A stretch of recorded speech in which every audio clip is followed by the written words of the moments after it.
Hello students, I am Dr. A.B. Patil. Welcome in this session of Inheritance and Variation, lecture number 10. In previous lecture, we already discussed about the autosomal inheritance and sex-linked inheritance. In autosomal inheritance, we discussed about the different disorders or the dominant traits as well as recessive traits. For example, widow's peak, then Huntington's disease, as well as the PKU disease, then the fibrous cystosis, and also we discuss about the sex-linked inheritance and X-linked inheritance, Y-linked inheritance, and one of the example of X-linked inheritance, that is color blindness. The color blindness means the person which is unable to differentiate between the red and green color, both colors appear grey. So all these points we already discussed in the last lecture. In this lecture, we will discuss about one of the X-linked inheritance, which is nothing but the hemophilia and the sex determination in human being, bird and honey. So first of all, we discuss about the hemophilia. Hemophilia is a X-linked inheritance which is occurred due to a recessive trait which is present on the non-homologous region of the X chromosome. X chromosome च्या non-homologous region वरती whenever there is a presence of recessive gene, due to this recessive gene, recessive allele, this trait which is developed and which is present on the non-homologous region of the X chromosome, and it is a X-linked inheritance in which the blood is not coagulate or clotting processes takes place very slowly. If there is a hemophilia, then the clotting of blood is not takes place, or there is a no coagulation of blood, or if coagulation of blood is takes place, then it is very slowly. Then this condition is known as hemophilia. If you observe on the sex chromosome, X chromosome च्या non-homologous region वरती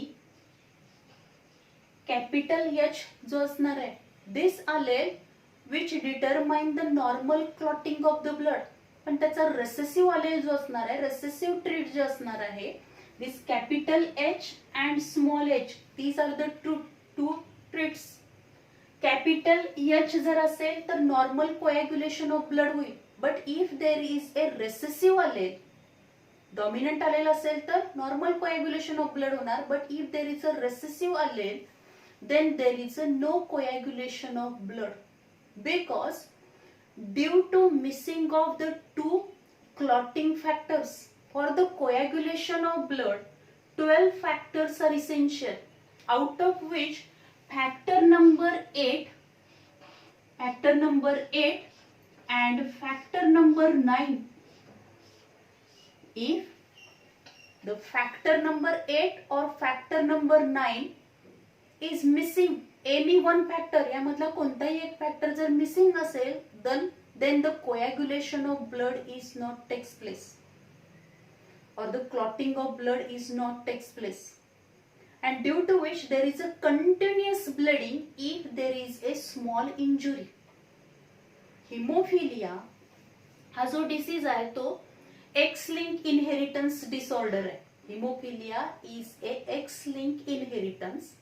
It is a disorder in which blood is not clot or coagulation process, clotting processes takes place very slowly. म्हणजे रक्त साकळण्याची जी process आहे, एखादी injury झाली, एखादा cut झाला तर जे काही ब्लिडिंग होणार आहे ते ब्लिडिंग काय होणार आहे 5 ते 8 मिनिटांमध्ये थांबतं. म्हणजेच तिथं काय होतं, त्या 5 ते 8 मिनिटांमध्ये कोएग्युलेशनची प्रोसेस होते, क्लॉटिंगची प्रोसेस होते, रक्त साकळण्याची प्रोसेस होते, आणि या प्रोसेससाठी 5 ते 8 मिनिटं लागतात. आणि या सगळ्या प्रोसेस, ही सगळी प्रोसेस कंप्लीट होण्यासाठी 12 फॅक्टर इसेन्शियल आहेत, 12 फॅक्टर्स लागणार आहेत. त्यामधला 8 नंबरचा किंवा 9 नंबरचा फॅक्टर जर मिसिंग असेल, फॅक्टर नंबर 8 और फॅक्टर नंबर 9, इज मिसिंग, जर फॅक्टर नंबर 8 मिसिंग असेल तरी सुद्धा कोॲग्युलेशनची प्रोसेस होणार नाही, किंवा फॅक्टर नंबर 9 हा जरी काय असेल मिसिंग असेल, then there is no coagulation और clotting of blood. And if there is अशा पर्सन मध्ये जर थोडीशी जरी काय थोडासा जरी इंजुरी झाली, कट झाला, तर काय होईल, कंटिन्युअस ब्लिडिंग आपल्याला दिसणार आहे. Then this condition is known as haemophilia. आपण त्याला हिमोफिलिया म्हणतो. एखाद्या पर्सन मध्ये जर हिमोफिलिया असेल तर त्याच्यामध्ये इंटरनल ब्लिडिंग आपल्याला पाहायला मिळेल. इंटरनल ब्लिडिंग असेल, नेसल ब्लिडिंग असेल, कंटिन्युअस नेसल ब्लिडिंग होईल. Then if there is any injury then there is a bleeding असेल, जॉईंट पेन्स असतील, अशा पद्धतीने आपल्याला त्याच्यामध्ये साइन्स अँड सिम्पटम्स पाहायला मिळतात. So this hemophilic condition which is occur due to a recessive trait which is present on the non-homologous region of X chromosome. X chromosome च्या non-homologous region वरती recessive trait small h जर present असेल तर त्यामुळे काय असणार आहे, there is a hemophilic condition is developed. Due to this recessive gene, या recessive gene मुळे काय होणार आहे, the factor number 8 or factor number 9 is not formed properly, or the gene which is responsible for the formation of factor number 8 or factor number 9, there is a defect in this gene, so these factors are not formed, and due to which hemophilia is occur. Hemophilia, if you observe, the person means especially as it is a X-link inheritance, हा X-link inheritance असल्यामुळे आपल्याला काय दिसणार आहे, याचा जो काही recessive trait आहे तो non homologous region of X chromosome वरती प्रेझेंट आहे. There are more chances of the haemophilic condition in male than the female. जर फिमेल मध्ये आपण बघितलं तर सेक्स क्रोमोझोम काय असणार आहे, XX sex chromosomes are present. XX sex chromosome present असते. If one sex chromosome which having dominant allele capital H and other X chromosome which having recessive allele, in that condition means heterozygous condition असेल capital X capital H capital X small h.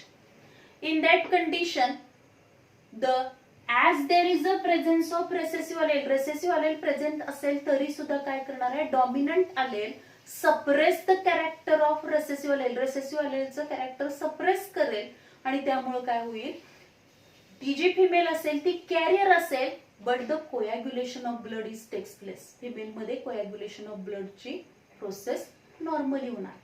पण तेच जर non homologous region of the X chromosome म्हणजे दोन्ही x sex chromosome जे आहेत XX याच्यावरती काय असेल, रेसेसिव्ह आलेलंच प्रेझेंट असेल, then female is haemophilic one. Female कशी असणार आहे, हिमोफिलिक असेल.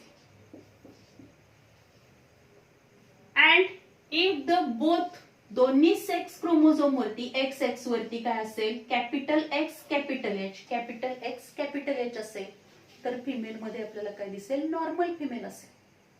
पण मेल मध्ये जर आपण बघितलं तर मेल मध्ये क्रोमोझोम जे असणार आहेत सेक्स क्रोमोझोम ते कसे असतील, X and Y आहेत.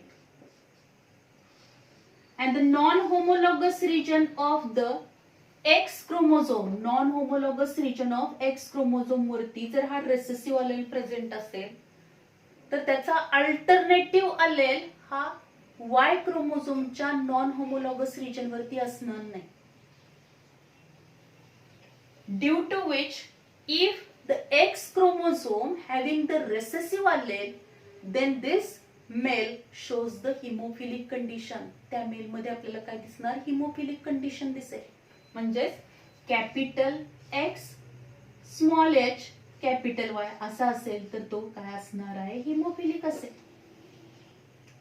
जर समजा या X क्रोमोझोमच्या नॉन होमोलॉगस रिजन वरती डॉमिनंट अलेल प्रेझेंट असेल तर मेल काय असेल, नॉर्मल असेल. So there are more chances of the haemophilic condition in the male. Male मध्ये आपल्याला हिमोफिलिक कंडिशन जास्त पाहायला मिळते, कारण का त्याच्यामध्ये त्याचा अल्टरनेट अलेल हा काय असणार आहे, रेसेसिव्ह आलेलला सप्रेस करण्यासाठी जो डॉमिनंट आलेल लागणार आहे तो वाय क्रोमोझोमच्या नॉन होमोलॉगस रिजन वरती असणार नाहीये. सो इफ यू कन्सिडर, जर आपण काय केले, नॉर्मल जो असणार आहे, नॉर्मल कोॲग्युलेशन प्रोसेस घडवून आणणारा जो जीन असेल, normal coagulation clotting of blood, याच्यासाठी आपण काय कन्सिडर केला, डॉमिनंट आलेल एच, आणि रेसेसिव्ह साठी आपण काय कन्सिडर केलेलं आहे, capital X capital H. Then the genotype of the male and female individual, male आणि फिमेल इंडिव्हिज्युअलचे जीनोटाइप जे असणार आहेत, दी जीनोटाइप्स, ते जीनोटाइप कशा पद्धतीने असतील, मेल मध्ये जर आपण बघितलं, नॉर्मल मेल असेल तर त्याचा जीनोटाइप कसा असणार आहे, capital X capital H capital Y. जर तो काय असेल, हिमोफिलिक असेल तर त्या हिमोफिलिक मध्ये काय असणार आहे, capital X small H capital Y. आणि कॅरियर कंडिशन ही मेल मध्ये काय असते, अब्सेंट असते. फिमेल मध्ये जर आपण बघितलं तर फिमेल मध्ये काय होईल, नॉर्मल फिमेल जे असेल त्याच्यामध्ये आपल्याला जीनोटाइप काय दिसेल, capital X capital H capital X capital H. जर हिमोफिलिक फिमेल असेल तर तिचा जीनोटाइप काय असणार आहे, capital X small H capital X small h. आणि कॅरियर जर असेल तर काय असणार आहे, capital X capital H capital X small H. म्हणजे एक रेसेसिव्ह आणि एक डॉमिनंट असेल. Genotype of the male and female individuals आपण जर बघितले, डॉमिनंट आलेलसाठी आपण कॅपिटल एच कन्सिडर केले, रेसेसिव्ह साठी स्मॉल एच कन्सिडर केले. अशा कंडिशन मध्ये जर त्याचे जीनोटाइप आपण बघितले मेल अँड फिमेल इंडिव्हिज्युअलचे, तर आपल्याला काय दिसतील, मेल मध्ये दोनच आपल्याला पॉसिबिलिटी पाहायला मिळतात, एक तर नॉर्मल असेल मेल किंवा हिमोफिलिक असेल. नॉर्मल असेल तर काय असणार आहे, एक्स क्रोमोझोम वरती डॉमिनंट आलेल प्रेझेंट असेल, means capital X capital H capital Y. जर हिमोफिलिक असेल तर हिमोफिलिक मध्ये आपल्याला काय पाहायला मिळेल, capital X small H capital Y. Female मध्ये जर बघितलं तर तीन पॉसिबिलिटीज आपल्याला पाहायला मिळतात, तीन टाइपचे जीनोटाइप आपल्याला पाहायला मिळतात. एक तर नॉर्मल असेल, capital X capital H capital X capital H. Haemophilic असेल, capital X small H capital X small H. म्हणजे दोन्ही सेक्स क्रोमोझोमच्या नॉन होमोलॉगस रिजन वरती रेसेसिव्ह आलेल प्रेझेंट असेल. आणि जर कॅरियर असेल तर एका एक्स क्रोमोझोमच्या नॉन होमोलॉगस रिजन वरती डॉमिनंट आलेला असेल आणि दुसऱ्या एक्स क्रोमोझोमच्या नॉन होमोलॉगस रिजन वरती काय असणार आहे, रेसेसिव्ह आलेल प्रेझेंट असेल. म्हणजे dominant and recessive alternative form त्याचे प्रेझेंट असणार. So in this way these are the genotype of the male and female individuals. If there is a marriage between the hemophilic male and normal female, haemophilic male आणि normal female या दोन्ही मध्ये जर cross घेतला, किंवा if there is a marriage between the haemophilic male and the normal female, then their genotype, haemophilic मेलचा genotype काय असणार आहे, capital X small H capital Y. Normal female जे असेल तिचा जीनोटाइप काय असणार आहे, capital X capital H capital X capital H असेल. तर गॅमेट फॉर्मेशन होताना कसे गॅमेट फॉर्म होतील, हिमोफिलिक मेल मध्ये if you observe, capital X small H capital X small h, then capital Y, असे दोन टाइपचे काय होतील ह्याच्यामध्ये गॅमेट फॉर्म होणार आहे. And if you observe in the normal female मध्ये जे गॅमेट फॉर्म होणार आहेत त्याच्यामध्ये capital X capital H capital X capital H, म्हणजे एकाच प्रकारचे काय होतील गॅमेट फॉर्म होतील.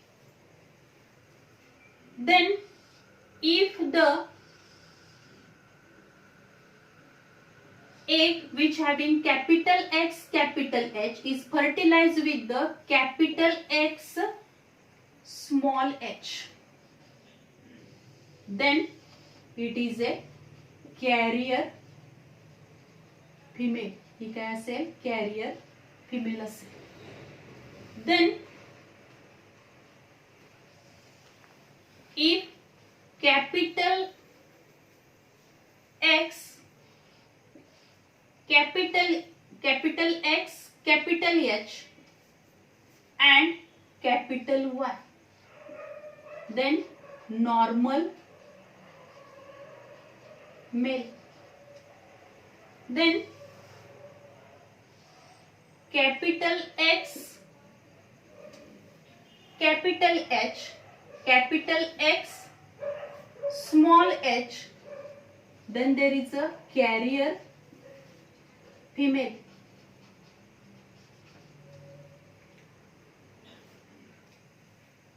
If you observe the egg which having capital X, capital H fertilize with the sperm capital Y, then normal male. Means if there is a cross or marriage between normal female आहे आणि haemophilic mail आहे, या दोन्ही मध्ये marriage झालं तर त्यांची जी progeny develop होणार आहे, all progeny having the ability of the coagulation of blood और क्लॉटिंग ऑफ ब्लड, जी काय त्यांची सगळी मुलं असणार आहे त्या सगळ्यांच्या मध्ये काय असणार आहे, नॉर्मली कोॲग्युलेशन ऑफ ब्लड होईल, क्लॉटिंग ऑफ ब्लड होणार आहे, म्हणजे रक्त साकळण्याची प्रोसेस नॉर्मली होणार. पण त्याच्यामध्ये जर आपण बघितलं तर ज्या डॉटर्स असतील सगळ्या त्या डॉटर्स कशा असणार आहेत, ऑल फिमेल, ऑल डॉटर्स, जे काही नेक्स्ट प्रोजनी मध्ये जे फिमेल डेव्हलप होणार आहेत, डॉटर्स डेव्हलप होतील त्या सगळ्या कॅरियर असणार, कारण त्याच्या एका सेक्स क्रोमोझोम वरती डॉमिनंट आलेल प्रेझेंट असेल, दुसऱ्या सेक्स क्रोमोझोम वरती रिसेसिव्ह आलेल प्रेझेंट असेल. So in this way the female, ज्या फिमेल असणार आहेत डॉटर ज्या असतील त्या सगळ्या कॅरियर असतील आणि सगळे जे मेल असतील सन जे असणार आहेत ते सगळे काय असणार आहे, all the sons which are normal, कारण त्याच्या एक्स क्रोमोझोमच्या नॉन होमोलॉगस रिजन वरती काय असणार आहे, डॉमिनंट आलेल एच प्रेझेंट असेल. सो जर क्रॉस हा हिमोफिलिक मेल आणि नॉर्मल फिमेल मध्ये केला तर जी प्रोजेनी असणार आहे, all progeny having the ability of the coagulation of blood, but females are, all daughters are carrier and all male or the all boys or the sons which are normal one.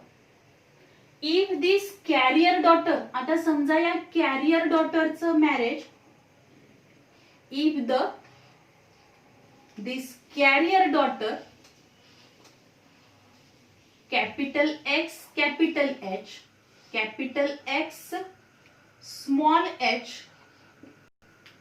या carrier फिमेलचं marriage जर काय झालेलं आहे, normal mail बरोबर झालं, म्हणजेच काय असणार, capital X, capital H, capital X, capital H, sorry capital X, capital H, capital Y, असा काय असणार आहे त्याचा जिनोटाइप असेल. If the marriage between the carrier female and normal male, या दोन्ही मध्ये काय झालेला आहे, क्रॉस झाला. तर याचा जो काही याचे गॅमेट्स फॉर्म होताना कॅरियर फिमेल मध्ये दोन टाइपचे गॅमेट फॉर्म होतील, capital X, capital H, capital X, small H. Male मध्ये capital X, capital H and Y, म्हणजेच काही स्पर्म मध्ये वाय क्रोमोझोम जाणार आहे, ज्या स्पर्म मध्ये एक्स क्रोमोझोम जाईल त्याच्यामध्ये डॉमिनंट आलेल एच आलेला आहे. आणि कॅरियर मध्ये बघितलं तर दोन टाइपचे एग फॉर्म होतील, capital X, capital H, capital X, small H. जर समजा या दोन्हीचं युनियन झालं तर आपल्याला काय दिसणार आहे, capital X, capital H, capital X, capital H, म्हणजेच काय असेल, नॉर्मल फिमेल काय डेव्हलप होईल, नॉर्मल फिमेल डेव्हलप होईल. Then if there is a union between the capital X, capital H, capital Y, means capital X, capital H, capital Y, then काय असणार, normal male develop होईल. If there is a union of capital X small h and the capital X capital H, then there is a formation of carrier female. काय form होईल, carrier female होईल. If there is a union between the capital X small h and capital Y, then hemophilic male. म्हणजेच carrier female आणि normal mail यांच्यामध्ये marriage झालं तर त्याचा genotype कसा असणार आहे, कॅरियर फिमेल मध्ये एक डॉमिनंट आलेल प्रेझेंट असेल, एक रिसेसिव्ह असेल, म्हणजे capital X capital H capital X small H असेल. नॉर्मल मेल जो असणार आहे त्याच्यामध्ये काय असेल, जिनोटाइप कसा असणार, capital X capital H capital Y हा जिनोटाइप असणार. गॅमेट फॉर्मेशन होताना कॅरियर मध्ये पण दोन टाईपचे गॅमेट फॉर्म होतील, म्हणजे एक दोन टाईपचे फॉर्म होणार आहे की ज्याच्यामध्ये काय असणार आहे, कॅपिटल एक्स कॅपिटल एच असलेले फॉर्म होतील. काही एक मध्ये काय फॉर्म होणार आहे, कॅपिटल एक्स स्मॉल एच, म्हणजे रेसेसिव्ह आलेले असलेले पण फॉर्म होतील आणि डॉमिनंट आलेले असलेले पण फॉर्म होणार आहे. त्यानंतर नॉर्मल मेल मध्ये जर आपण बघितलं, स्पर्म दोन प्रकारचे फॉर्म होऊ शकतात. काही मध्ये एक्स जर गेला तर त्या एक्स बरोबर कॅपिटल एच जाणार आहे आणि वाय क्रोमोझोम असलेले स्पर्म फॉर्म होणार. जर कॅपिटल एक्स कॅपिटल एच आणि कॅपिटल एक्स कॅपिटल एच म्हणजे दोन्हीकडून पण डॉमिनंट आले तर नॉर्मल काय होणार आहे, फिमेल फॉर्म होईल.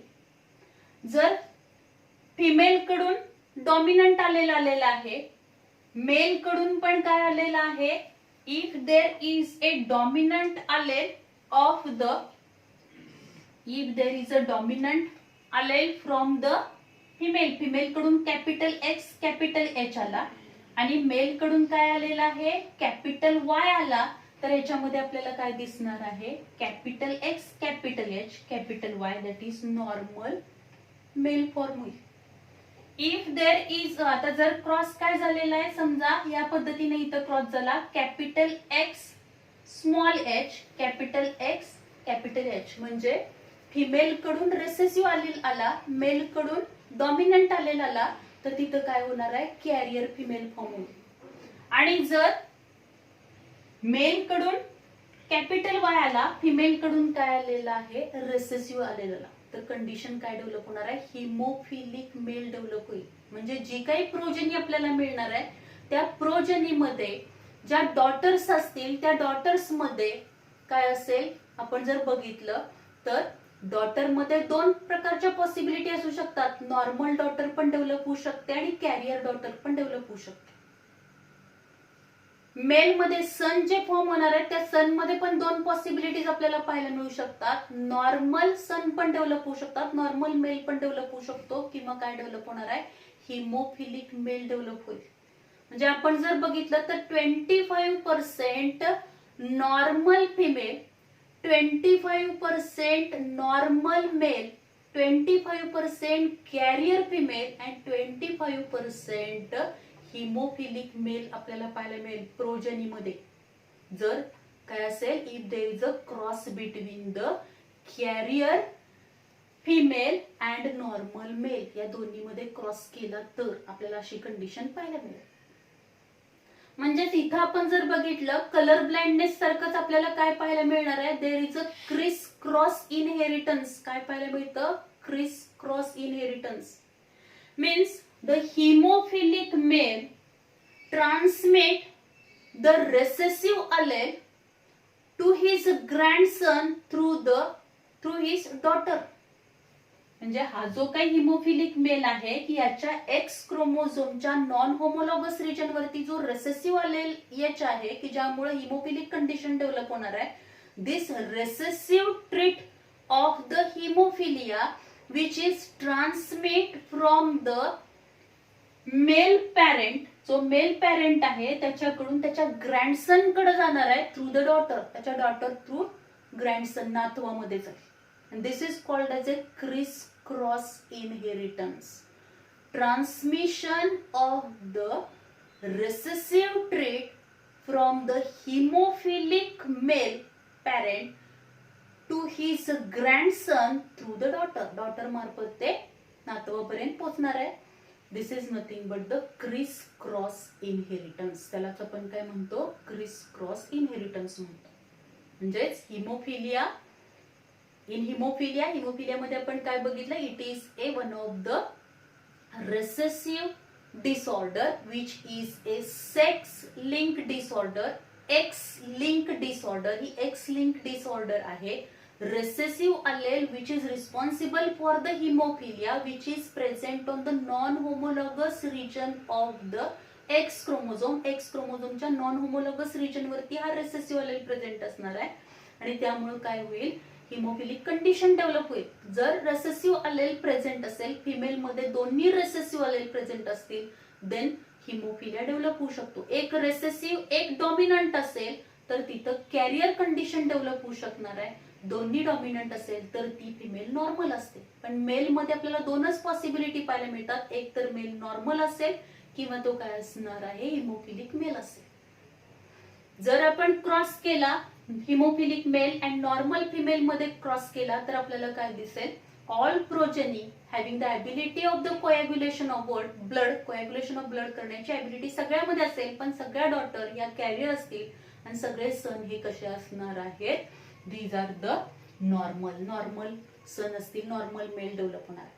पण त्या कॅरियर फिमेलचं जर मॅरेज हे नॉर्मल मेल बरोबर झालं तर आपल्याला काय दिसेल, 4 टाईपचे आपल्याला वेगवेगळ्या 4 टाईपची प्रोजेनी आपल्याला डेव्हलप झालेली दिसेल. म्हणजेच काय दिसणार आहे, नॉर्मल मेल पण डेव्हलप होऊ शकतो, नॉर्मल फिमेल पण डेव्हलप होऊ शकते, कॅरियर फिमेल डेव्हलप होऊ शकते आणि हिमोफिलिक मेल डेव्हलप होऊ शकतो.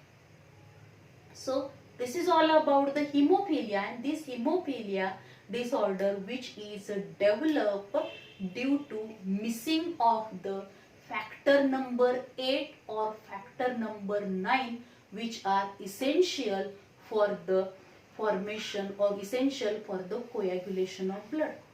तर या फॅक्टर नंबर 8 आणि फॅक्टर नंबर 9 वरून या हिमोफिलियाचे और ब्लीडर डिसीजचे 2 टाइप्स पडलेले आहेत, type A and type B. Means haemophilia A which is also known as a classic hemophilia, त्यालाच दुसरं नाव आहे classic hemophilia.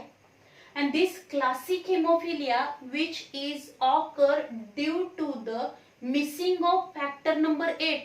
जर फॅक्टर नंबर 8 कोॲग्युलेशन साठी जे 12 फॅक्टर लागणार आहे त्याच्यामधला 8 नंबरचा फॅक्टर जर मिसिंग असेल तर त्याच्यामध्ये ए टाइपचा हिमोफिलिया होतो, त्यालाच दुसरं नाव आहे classic haemophilia. Factor number 9, if there is a missing of factor number 9 नंबरचा फॅक्टर जर मिसिंग असेल किंवा defect, if there is a defect in the formation of factor number 9, then haemophilia type B चा haemophilia form होईल, म्हणजे त्याला haemophilia B आपण म्हणतो, haemophilia B type, and which is also known as a Christmas disease, त्यालाच दुसरं नाव आहे Christmas disease.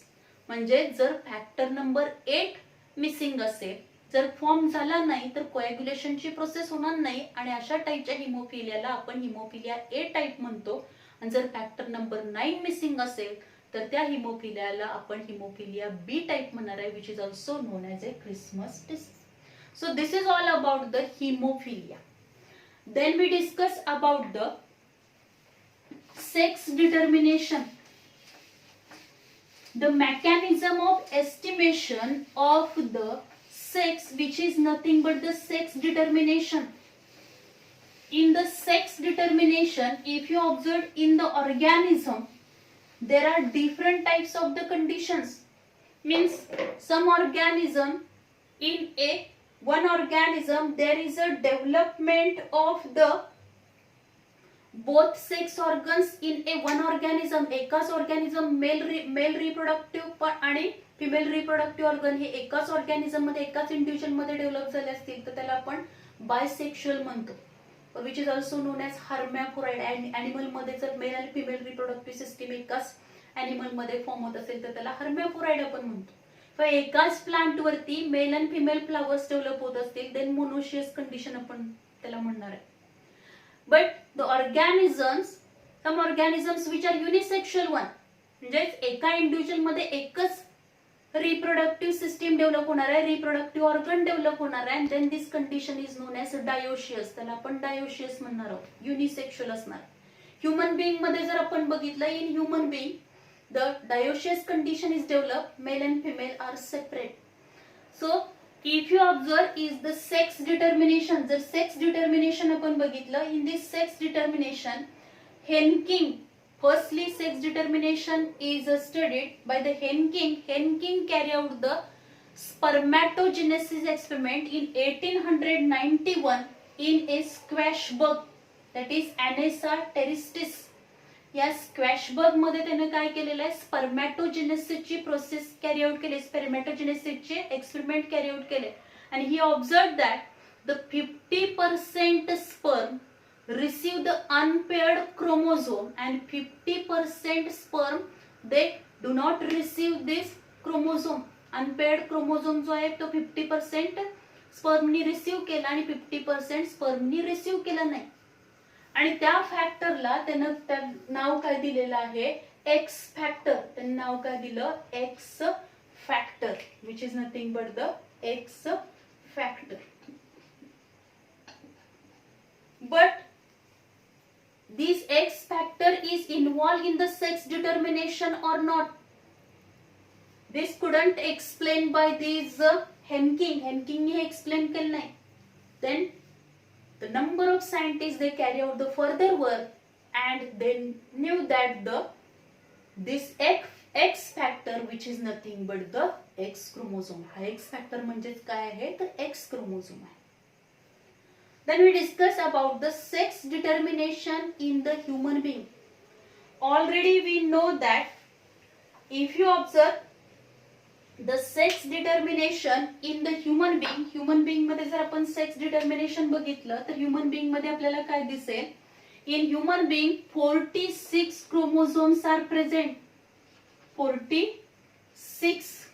46 chromosomes त्याच्यामध्ये प्रेझेंट असतील. त्याच्यामधल्या 44 काय असतात, ऑटोसोम्स आहेत, and 2 are the sex chromosome. Chromosomes असतील त्याच्यामध्ये, म्हणजेच काय असणार, 22 pairs of the autosome and only 1 pair of the sex chromosome. In human being or mostly in the mammals, XXXY type of the sex determination is present. त्याच्यामध्ये XXXY type चे sex determination आपल्याला पाहायला मिळते. Mail मध्ये जर आपण बघितलं तर मेल मध्ये जे सेक्स क्रोमोझोम्स असणार आहेत ते कसे असणार आहेत, हेट्रोमॉर्फिक असतील, XY.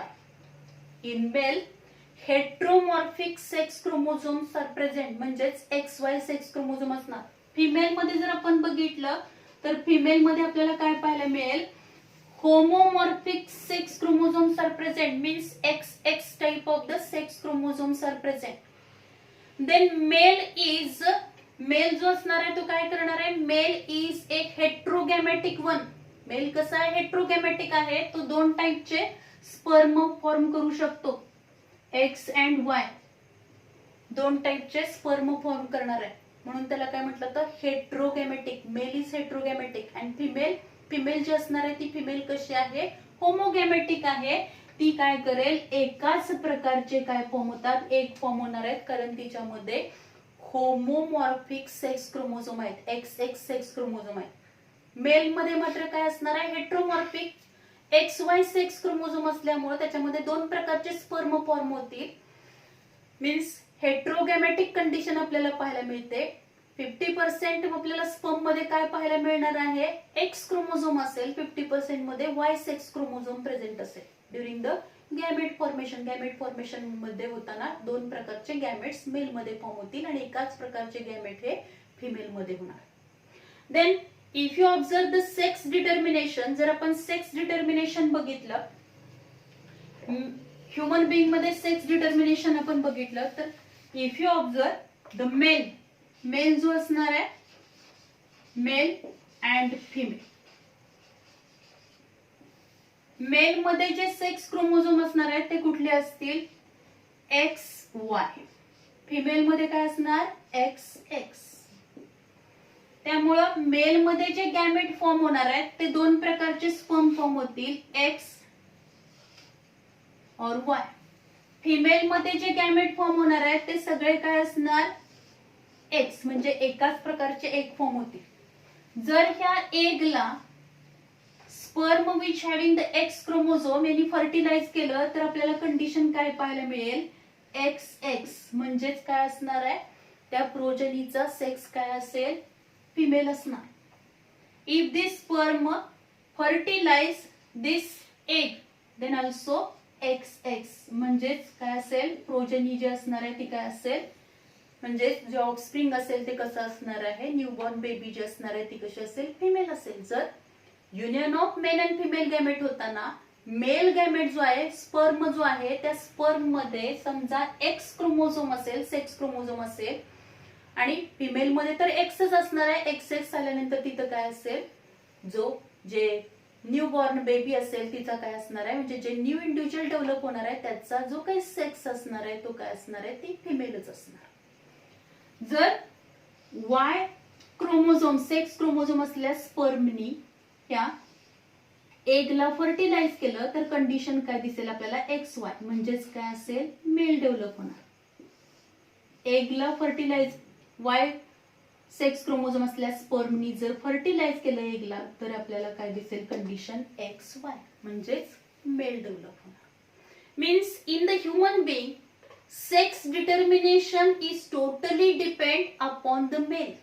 टोटली सेक्स डिटर्मिनेशन ही कुणावरती डिपेंड आहे, मेल वरती डिपेंड आहे. Because male produce the heterogametes और two different types of the gametes produce करणार आहे. मेल कडून कोणत्या गॅमेट येणार आहे, म्हणजे जो काही स्पर्म येणार आहे त्याच्यामध्ये जर एक्स क्रोमोझोम असेल तरच काय होणार आहे, जो न्यू ऑफस्प्रिंग असेल त्याचा सेक्स हा काय असणार आहे फिमेल असेल. जर मेल कडून वाय सेक्स क्रोमोझोम आला तर न्यू ऑफस्प्रिंगचं जे काही जी न्यू बॉर्न बेबी असेल तिचा सेक्स जो असणार आहे तो काय असणार आहे मेल असेल. म्हणजे totally it is depend upon the male. कुणावरती डिपेंड आहे, मेल वरती डिपेंड आहे.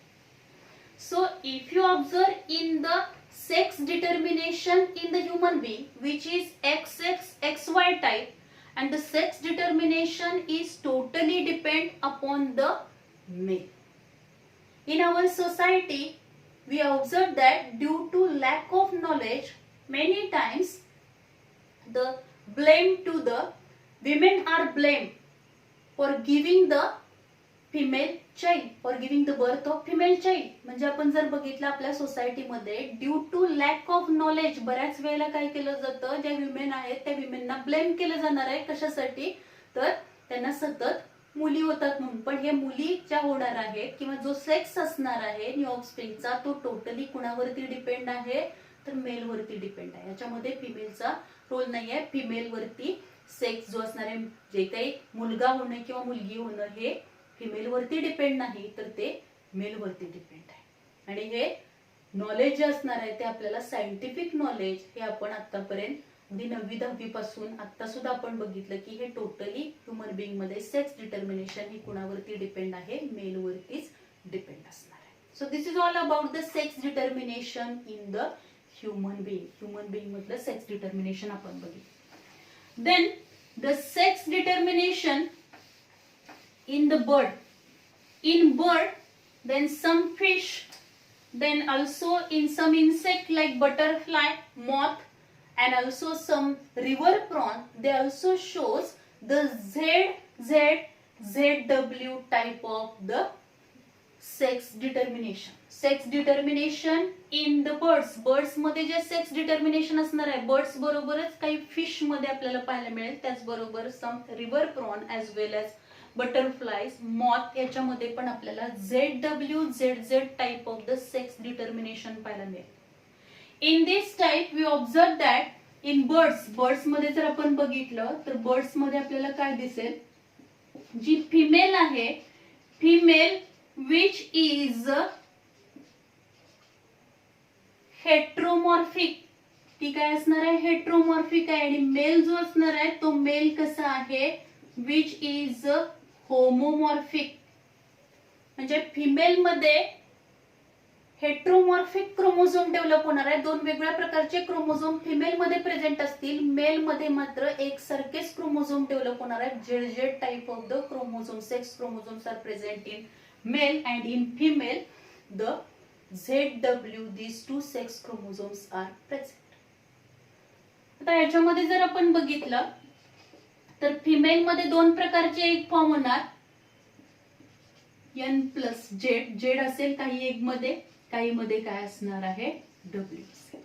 मेल मध्ये मात्र काय डेव्हलप होईल, आपल्याला काय पाहायला मिळेल तर एकाच प्रकारचे काय फॉर्म होणार आहेत, स्पर्म फॉर्म होतील. जर या स्पर्मनी एगला फर्टिलाइज केलं की ज्या एग मध्ये काय असेल, जेड हा काय असेल सेक्स क्रोमोझोम आहे, तर आपल्याला काय दिसेल त्याच्या बर्ड जे असणार आहे त्या ऑफस्प्रिंगचा जो काही सेक्स असेल तो काय असणार आहे, which is the male, male असेल. देन जेड मेल असेल. जर एग मध्ये डब्ल्यू हा सेक्स क्रोमोझोम आहे आणि त्याला स्पर्मनी काय केलं, फर्टिलाइज केलं, तर आपल्याला काय दिसेल जेड डब्ल्यू कंडिशन पाहायला मिळेल, म्हणजेच हेट्रोमॉर्फिक सेक्स क्रोमोझोम असणार आहे.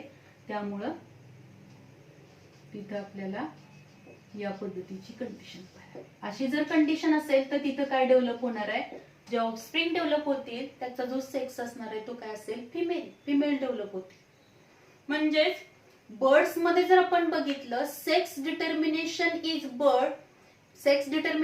In bird is ZW ZZ टाइपचं सेक्स डिटर्मिनेशन आहे की ज्याच्यामध्ये sex determination is totally depend upon the female वरती डिपेंड आहे. आपण ह्युमन बिंग मध्ये बघितलं की सेक्स डिटर्मिनेशन कशावरती डिपेंड होतं, मेल वरती, पण बर्ड मध्ये उलटी कंडिशन पाहायला मिळते आपल्याला. सेक्स डिटर्मिनेशन हे कशामध्ये आहे तर फिमेल काय करतात, सेक्स डिटरमाइन करतात. कारण फिमेल मधले जे सेक्स क्रोमोझोम्स आहेत ते कसे आहेत, हेट्रोमॉर्फिक आहेत. मेल मधले सेक्स क्रोमोझोम हे होमोमॉर्फिक आहेत. फिमेल ही कशी आहे, फिमेल इज हेट्रोगॅमेटिक, ती दोन प्रकारचे गॅमेट फॉर्म करते. मेल हा होमोगॅमेटिक आहे, एकाच प्रकारचे तो गॅमेट फॉर्म करणार आहे, स्पर्म फॉर्म करणार आहे. जर एग मध्ये झेड हा सेक्स क्रोमोझोम असेल आणि त्याला स्पर्मनी फर्टिलाइज केलं तर जो काही न्यू ऑफस्प्रिंग डेव्हलप होणार आहे त्याच्यामध्ये झेड येईल, म्हणजेच तो काय असणार आहे, मेल डेव्हलप होईल. आणि जर त्या एग मध्ये डब्ल्यू हा सेक्स क्रोमोझोम असेल आणि त्याला स्पर्मनी फर्टिलाइज केलं तर तिथं कंडिशन काय डेव्हलप होणार आहे, ZW कंडिशन डेव्हलप होईल. And then the sex of this offspring is female, त्या ऑफस्प्रिंग काय असणार आहे, फिमेल असणार.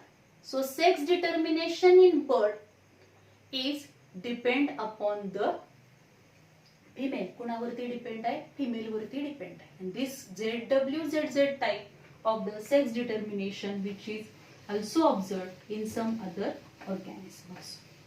Then we discuss about the honeybee.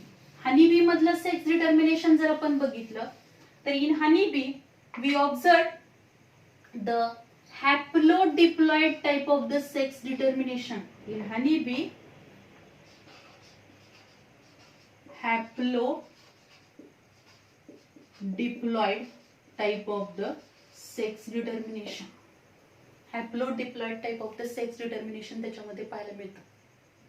If you observe in honeybee, all female, ज्या काही फिमेल असणार आहे त्या फिमेल काय असणार आहे, female is diploid one. Female ही नेहमी कशी असणार आहे, डिप्लॉइड असते. आणि मेल हा जो असणार आहे तो मेल कसा असेल, male is haploid one. Means in honeybee, haplodiploid type of the sex determination is present. In honeybee, sex determination which is not a chromosomal type, म्हणजे हा क्रोमोझोमल टाइप वरती डिपेंड नाही तर it is depend upon the chromosome number वरती depend असणार आहे. If you observe in the female मधला chromosome number जर आपण बघितला तर तो किती आहे, 32. कारण फिमेल ही कशी आहे, डिप्लॉइड आहे, double set of the chromosome तिच्यामध्ये प्रेझेंट असेल. मेल जो असणार आहे, ड्रॉन जो असेल तो हॅप्लॉइड असतो, त्याच्यामधला क्रोमोझोम नंबर हा 16 असेल. किती असणार, 16 असेल. Then this female undergo the female produce the gametes by the process of meiosis. Meiosis नी फिमेल काय करेल, गॅमेट फॉर्म करेल and which produce the gametes, जे काय एग्स फॉर्म करणार आहे त्या एग मध्ये जर आपण बघितलं तर आपल्याला काय दिसेल, हॅप्लॉइड एग फॉर्म करेल. 16 त्याच्यामध्ये क्रोमोझोम असणार आहे. आणि मेल मध्ये जर आपण बघितलं, in male gametes are formed by the mitosis process. आपल्याला हे ऑलरेडी माहिती आहे की जेव्हा जेव्हा गॅमेट फॉर्मेशन होतं तेव्हा तिथं काय होणार आहे, मिओसिस होणार आहे. पण हनी बी मध्ये जर आपण बघितलं, फिमेल ही कशी आहे, डिप्लॉइड आहे. So female produce the gamete by the meiosis. मिओसिसने ती काय करेल, गॅमेट फॉर्म करेल, हॅप्लॉइड गॅमेट फॉर्म करणार आहे. क्रोमोझोम नंबर किती आहे फिमेलचा, 32 आहे. त्याच्यामध्ये जे गॅमेट मिओसिसनी फॉर्म होणार त्या गॅमेट्स मध्ये जे एग्स फॉर्म होतील त्या एग्स मध्ये क्रोमोझोम नंबर किती असणार आहे, 16 असेल. पण मेल जो असणार आहे तो मेल डिप्लॉइड नाही तर तो हॅप्लॉइड आहे, त्याचा क्रोमोझोम नंबर 16 आहे. त्याच्यामध्ये जी गॅमेट फॉर्मेशनची प्रोसेस होणार आहे at that time it can be takes place by the mitosis. कशाने होईल, मायटोसिसने होणार. देन द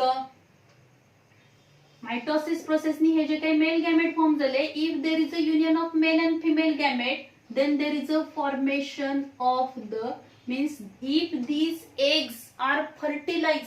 जर ह्या हनीबीचे जे एग्स आहेत जर ते फर्टिलाइज झाले then the condition which is nothing but the म्हणजेच क्रोमोझोम नंबर किती होणार आहे, which become 32 and then this diploid zygote जे फॉर्म होणार आहे, fertilize egg which is develop in to the female. Female honeybee मध्ये त्याचं डेव्हलपमेंट होईल.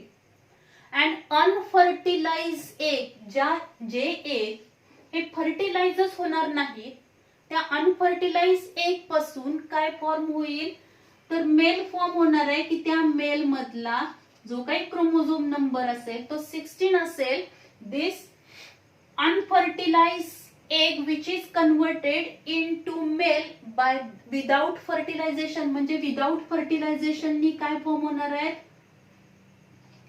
Without fertilization formation of the male. Male form होती आणि त्या प्रोसेसला आपण म्हणतो पार्थेनोजेनेसिस प्रोसेस. मीन्स हनीबी मध्ये जे मेल फॉर्म होणार ते पार्थेनोजेनेसिस प्रोसेसनी फॉर्म होतील and these are haploid one. So this is the sex determination in honeybee. honeybee मधलं जर सेक्स डिटर्मिनेशन आपण बघितलं तर ते कसं आहे, haplodiploid type of the sex determination is present in honeybee. honeybee जे असणार आहे त्या honeybee मधले फिमेल honeybee जे असणार आहे, मधमाशा ज्या असणार आहेत त्या मधमाशा ज्या फिमेल मधमाशा असतात म्हणजे क्वीन आणि कामकरी माशा ज्या असणार आहेत त्या सगळ्या कशा असतील, डिप्लॉइड असतात. त्याच्यामध्ये double set of the chromosome number असणार आहे म्हणजे 32 असेल. पण जे मेल असणार आहे ड्रॉन असतील ते हॅप्लॉइडच असतात, त्याच्यामध्ये single set of the chromosome असणार.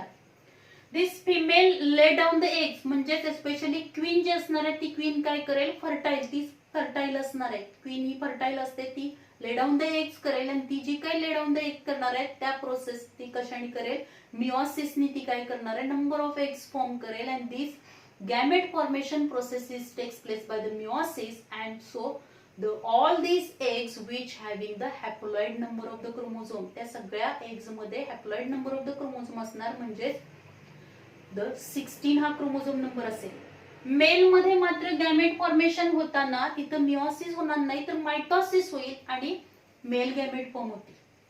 आता जे एग ह्या हनीबीनी तयार केलेले आहेत, फिमेल हनीबीनी तयार केलेले, क्वीननी तयार ले डाऊन केलेले जे एग्स आहेत त्यातले जे एग्स हा काय असणार आहे, मेल म्हणजे स्पर्म फर्टिलाइज करेल त्याच्यापासूनच काय होणार आहे, देर is a formation of the female. जेवढे एग फर्टिलाइज होतील म्हणजे जिथं मेल अँड फिमेल गॅमेटचं युनियन होईल, मेल अँड फिमेल गॅमेटचं युनियन झाल्यानंतरच काय फॉर्म होणार आहे, देर is a formation of the female honeybee. मग त्या फिमेल हनीबी मध्ये दोन प्रकारच्या हनीबी फॉर्म होऊ शकतात, वर्कर हनीबी फॉर्म होऊ शकते किंवा क्वीन फॉर्म होऊ शकते. पण त्याच्यामध्ये पण काय असणार आहे, त्याला कोणत्या टाईपचं त्या हनीबीला फूड मटेरियल मिळणार याच्यावरून ती हनीबी कोणती फॉर्म होणार आहे ठरणार आहे.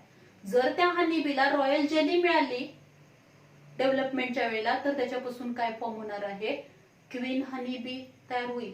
आणि बाकीच्या ज्या असणार आहेत त्या क्वीन असणार आहे तेवढीच फर्टाईल असेल, बाकीच्या ज्या वर्कर हनी बी असतात these are the sterile honey bee form होतात. आणि जे एक फर्टिलाइजच होणार नाही, की जिथं फर्टिलायझेशन होणार नाही, मेल अँड फिमेल गेमेटचं युनियनच होणार नाही, असे जे एग असतील ज्यांचं फर्टिलायझेशन झालेलं नाही, अशा अनफर्टिलाइज एग पासून काय फॉर्म होतो, तर मेल फॉर्म होणार आहे, ड्रॉन फॉर्म होणार आहे, की ज्याच्यामध्ये haploid number of the chromosome असेल. आणि हे जी काही प्रोसेस असणार आहे, formation of the formation of the male honey bee without fertilization, this process is known as parthenogenesis process. या प्रोसेसला आपण काय म्हणतो, पार्थेनोजेनेसिस प्रोसेस म्हणतो.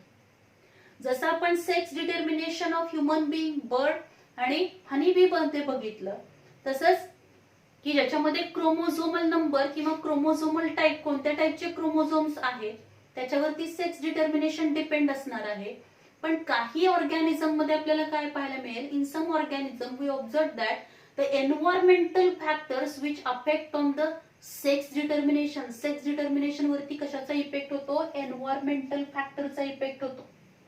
Sex determination by environmental factor, if you observe the example Bonellia viridis, हे जर आपण बघितलं तर या बोनेलिया व्हिरिडिस मध्ये आपल्याला काय पाहायला मिळेल, जे काही लार्वल कंडिशन फॉर्म होणार आहे, जे लार्वा असतील, लोकेशन ते कुठल्या लोकेशनला सेटल होणार आहे त्याच्यावरून त्याचा सेक्स डिटरमाइन होणार आहे. If they are settle on the sea floor then they are form into the और these larva are converted into the female Bonellia. Female Bonellia त्याच्यापासून फॉर्म होईल. If this larva they reaches up to the proboscis of the female, फिमेलच्या proboscis पर्यंत ते पोहोचले, and they enter in to the mouth मध्ये त्याचे enter झाले, and migrate in to the uterus of the female, फिमेलच्या uterus मध्ये ते migrate झाले, तर तो जो बोनेलिया असणार आहे त्या बोनेलिया पासून काय फॉर्म होईल, त्या लार्वा जो असणार आहे बोनेलियाचा, which is converted in to the male Bonellia, त्याच्यापासून मेल बोनेलिया फॉर्म होईल. अँड दिस मेल बोनेलिया, हा जो काही मेल बोनेलिया असेल, which live in the uterus of the female as a parasite and fertilize the egg. त्या फिमेलचे काय करणार आहे, एग फर्टिलाइज करेल. सो बोनेलिया व्हिरिडिस मध्ये जर आपण बघितलं, लोकेशन वरून लार्वा कोणत्या लोकेशनला सेटल होतो याच्यावरून त्याचा सेक्स डिटरमाइन होणार आहे. तसंच जर आपण रेप्टाइल्स मध्ये बघितलं, टर्टल आणि crocodiles, specially turtle and crocodile मध्ये बघितलं, तर sex determination which is depend upon the temperature, त्या एग्सला कोणत्या टाईपचं टेम्परेचर मिळणार आहे त्याच्यावरती त्याचा काय असणार आहे, सेक्स डिटर्मिनेशन होतो. Temperature which is available to the egg which determine the sex. So in some case, some organism, environmental factors which determine the sex. And in other we observe that the sex determination in human being, the XX, XY type of the sex determination त्याच्यामध्ये present आहे. Other mammals मध्ये पण आपल्याला पाहायला मिळतं XX, XY type of sex determination. Birds मध्ये आपण बघितलं तर ZW, ZZ type of the sex determination आहे. And sex determination of honey bee मध्ये जर आपण बघितलं तर haplodiploid type of the sex determination present आहे. So this is all about the hemophilia and sex determination in human being, bird, then honeybee. If you observe all these points are important for your NEET as well as theory exam.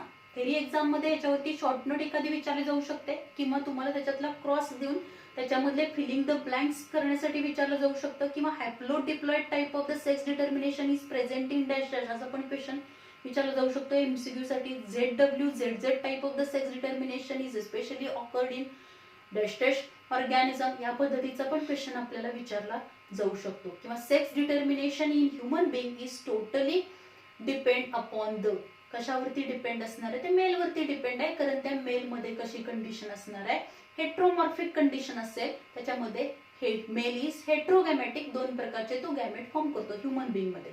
ते जर bird मध्ये आपण बघितलं तर female ही कशी आहे, heteromorphic आहे.